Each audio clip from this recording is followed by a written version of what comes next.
Hey, welcome back to Parents Perspective with Mike and Amy. I'm Mike Thomas, and with me is Amy Bishop. And we had a good talk last week when it was coming to creating a safe environment. We wanted to piggyback off some of those ideas. Amy and I have been talking a little bit about how body language and tone are a big part of this. So I think it's important we create a little bit of detail with that. And so, Amy, tone, you mentioned before how important that is to you. So I want to give you a chance. Like when you think of tone in conversations, like what are some of the pitfalls or what are some of the things we need to watch for with that? And what are some things that could be really beneficial with tone as well? So I think in communicating our tone is so important because tone is missing from most of the conversations that we have because nowadays most of them occur via email, texting, social media. So tone is the part of the raising and the lowering of voice, and something that could be totally benign could be interpreted as kind of rude or curt without having those voice alterations throughout a sentence.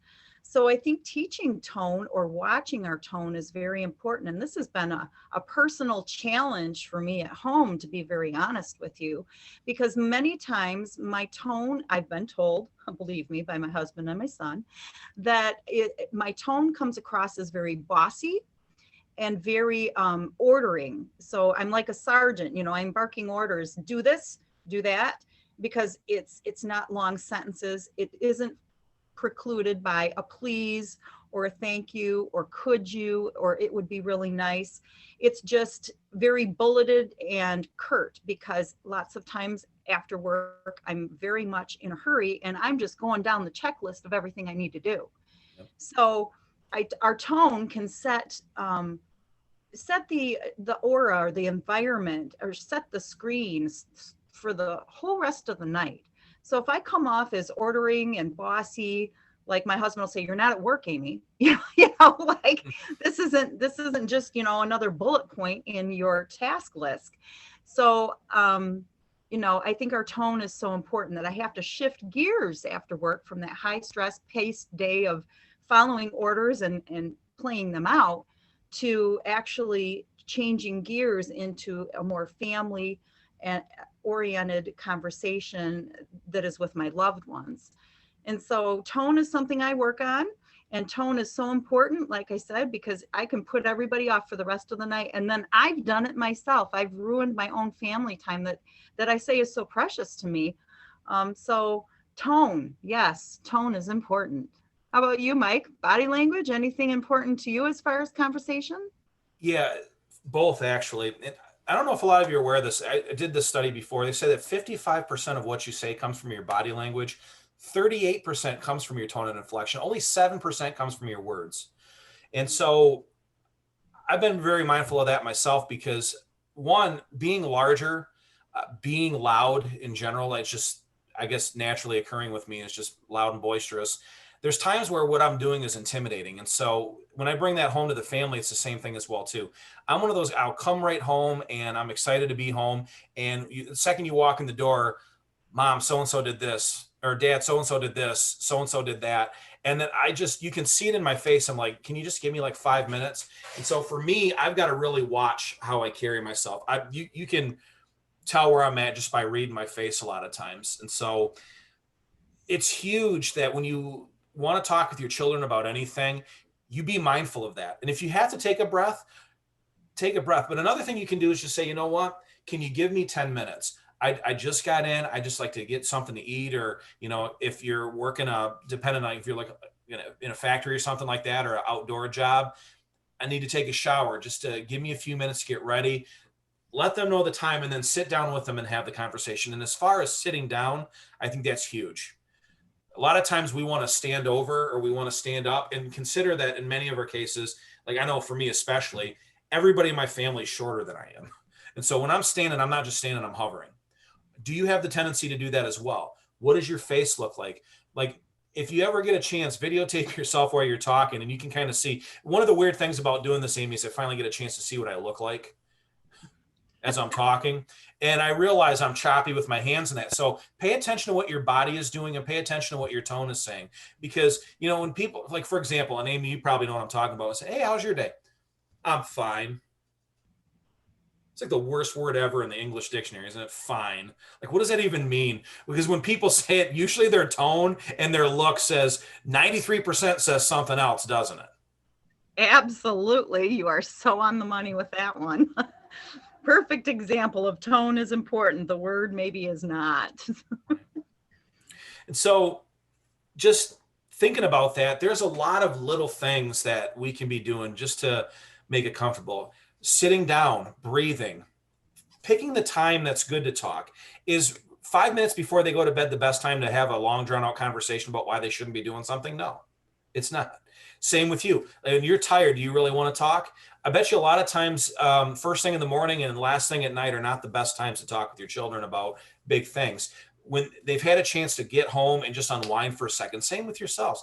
Think about what's important for you in your communication. Like when would you like to be able to share things? And why are we picking those times that we don't like for them as well too? I don't know about you. I go to bed at different times than my children do. And so I try to be cognizant that they give them plenty of time when things are a little bit calmer. We'll talk about things and not wait right before they go to bed. That's, to me, that's the word. Or when they're hungry.